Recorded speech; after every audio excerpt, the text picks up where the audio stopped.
Breaking tonight, Canada just reset the balance of power. His meeting with Chinese president marks a turning point on the world stage. Canada just changed the game. At the APEC summit, Canada reshaped global power, and the world is taking notice. Something amazing just happened on the world stage. And this time, Canada isn't just watching from the sidelines. This time, Canada is writing the story. At the APEC Summit 2025, Prime Minister Mark Carney sat down with Chinese President Xi Jinping in what may be the most pivotal diplomatic encounter Canada has had in a generation. But here's what you need to understand. This wasn't just another handshake. This was a statement, a declaration, a moment that showed the whole world that Canada had changed from being America's silent neighbor to a strong, independent country. And the evidence? It was written all over Xi Jinping's face. Because while his meeting with Donald Trump was cold, transactional, and frankly uncomfortable to watch, his meeting with Mark Carney was warm. It was open. It was the kind of diplomatic chemistry that only happens when two leaders actually respect each other. And that contrast? That told us everything we needed to know about where global power is really heading. For the first time in 8 years, a Canadian Prime Minister sat across from China's leader. 8 years. Let that sink in. Nearly a decade of frozen relations, stalled dialogue, and diplomatic silence. And in one meeting, Carney didn't just break the ice, he melted it entirely. "It is a pleasure to meet you again," Carney began, his voice steady, confident. "And to meet you for the first time in my capacity as Prime Minister." There was no nervousness, no hesitation. This was a leader who knew exactly what he was doing.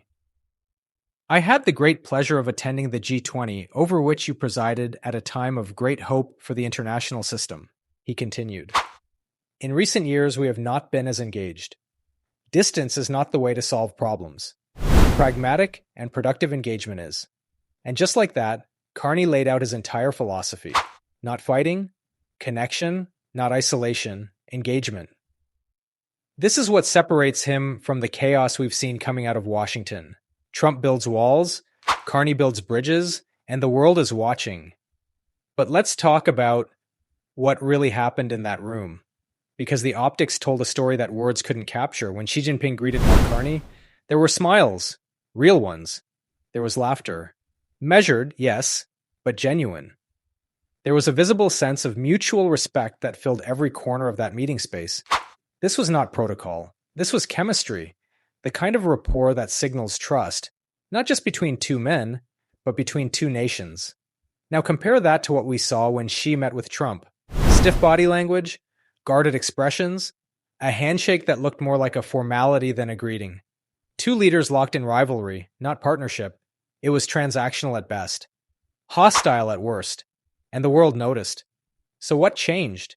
How did Canada go from being shut out of Beijing for nearly a decade to becoming the partner China actually wants to work with? The answer is simple. Mark Carney happened. You see, for years, Washington preferred Canada's relationship with China to remain frozen. It wasn't about protecting Canada. It was about control. The US wanted every channel to Beijing to run through them first, ensuring that Canada remained economically and strategically dependent. It was a power structure built on dominance, not cooperation. But Carney? He's dismantling that structure piece by piece. He didn't come to Beijing begging for favors. He didn't arrive as a desperate partner seeking validation. He came as an equal, a country with something real to offer, innovation, stability, strategic access to Western markets without the volatility and unpredictability of Trump's America. And China saw that immediately. "I also welcome the invitation to come to China to further the dialogue," Carney said with quiet confidence. "Because it's through this constructive and pragmatic dialogue that we will address current issues and establish a path to seize the many great opportunities between our countries." Did you catch that? He didn't just attend this meeting, he was invited for a state visit. A full state visit to China. That's not diplomacy. That's recognition. That's Beijing saying out loud what the rest of the world is starting to realize. Canada matters. Canada's a player. And under Mark Carney, Canada is no longer living in America's shadow. But here's where it gets even more fascinating.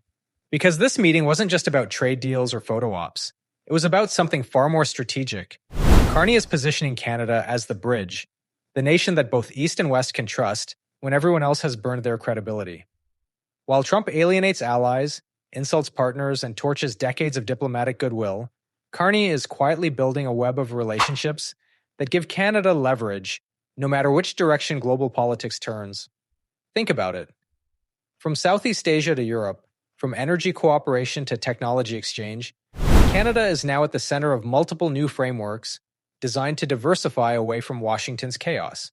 And now China, the world's second largest economy, is signaling loud and clear that it wants to be part of that Canadian story. This isn't about choosing sides between East and West. This is about restoring balance. This is about ensuring that Canada's future doesn't rise or fall based on Trump's latest tweet or tantrum.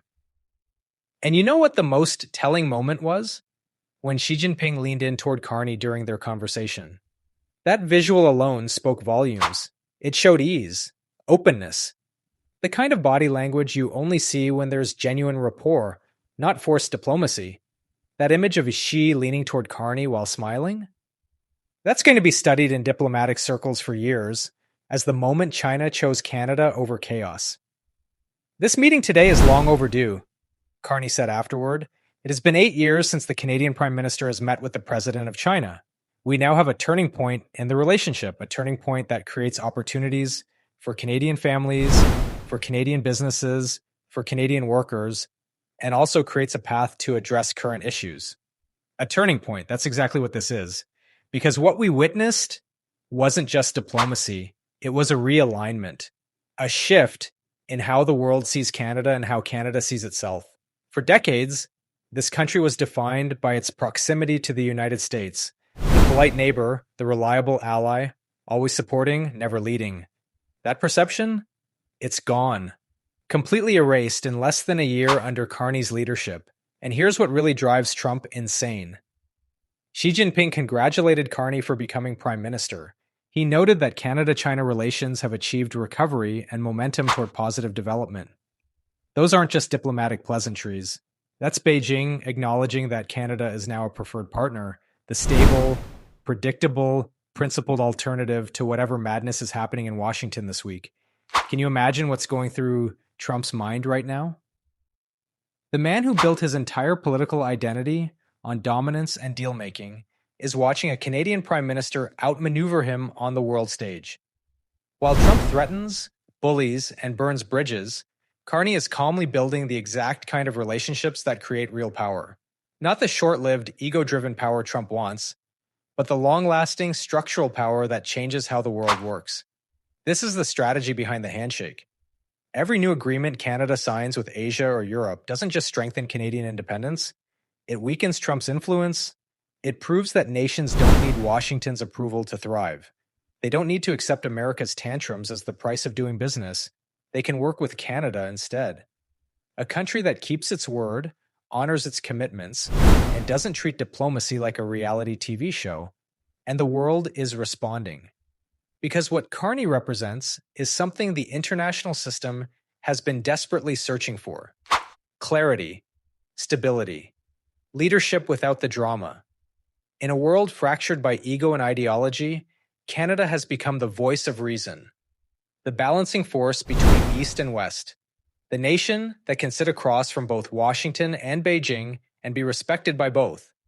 That's why this meeting at APEC wasn't just another summit sideline. It was a declaration, a signal to every nation watching that the old rules are changing, that America's dominance is no longer guaranteed, that there's a new path forward and Canada is leading the way. As those cameras flashed and Xi Jinping and Mark Carney shook hands one final time, the message was unmistakable. Canada is back, not as a follower, as a sidekick, no. However, as a worldwide force that gains respect based on values rather than strength. Through trust, not threats. Through leadership that actually leads, instead of just demanding loyalty. Xi Jinping's warmth toward Carney wasn't diplomatic theater. It was genuine respect. And his coldness toward Trump? That was equally genuine. It symbolized a shift.